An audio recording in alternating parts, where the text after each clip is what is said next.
सरदार वल्लभ भाई पटेल की 148वीं जयंती पर मुख्यमंत्री के गृह जनपद गोरखपुर में स्थित काली मंदिर के पास पटेल जी की प्रतिमा पर माल्यार्पण व पुष्प अर्पित करते हुए पंडित रामकृष्ण द्विवेदी, पूर्व विधानसभा प्रत्याशी 312 मेहदावल एवं लोकसभा 62 संत कबीर नगर प्रभारी।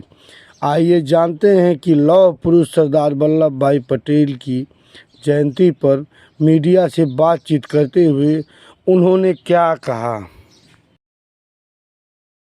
भाई पटेल को सरदार की उपाधि दी गई।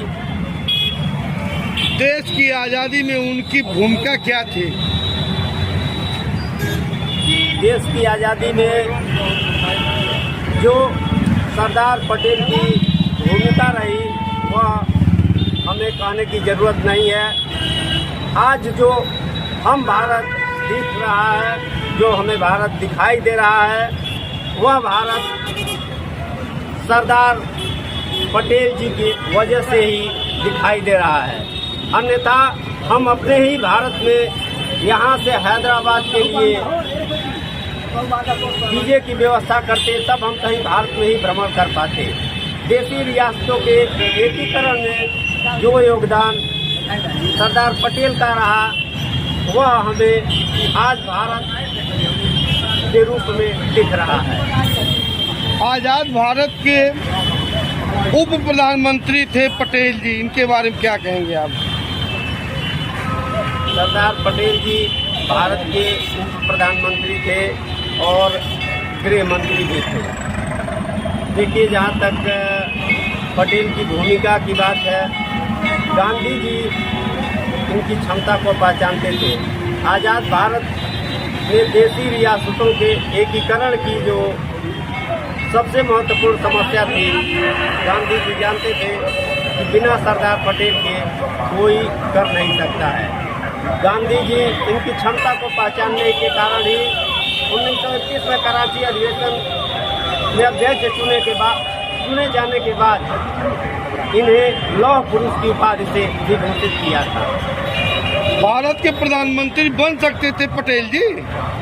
हाँ, इसमें कोई दो राय नहीं है, लेकिन राष्ट्रपिता गांधी ने जिनको जो पद दिया उसे प्रेम से इन्होंने स्वीकार किया और जो महत्वपूर्ण केंद्र बिंदु था देशी रियासतों का एकीकरण, वह सरदार पटेल ने किया। और जो आज हमें भारत का स्वरूप दिखाई दे रहा है, वह इन्हीं की देन है। चाहे जूनागढ़ रियासत हो, चाहे हैदराबाद हो, चाहे कश्मीर हो, चाहे सबसे अंत में भोपाल रियासत हो, यह सब सरदार पटेल की ही देन है।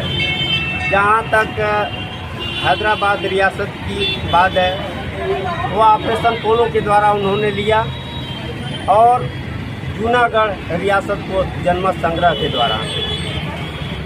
कश्मीर की जहाँ तक समस्या की बात रही, सरदार पटेल ने उसे विलय पत्र पर हस्ताक्षर करवाने के बाद ही उसमें अपने में शामिल किया और जो लड़ाई कश्मीर की थी वो अपने ऊपर लेकर के कश्मीर को भारत में विलय कराए। सबसे अंत में 1 जून 1949 को भोपाल रियासत भारत का अंग बना। इस प्रकार सरदार पटेल जी के योगदान को कभी हम भूल नहीं सकते, न भूल पाते ही है। अंततोगत्वा 15 दिसंबर 1950 को सरदार जी अंतिम सांस थे। सरदार जी के अप्रतिम योगदान को हम याद करते हुए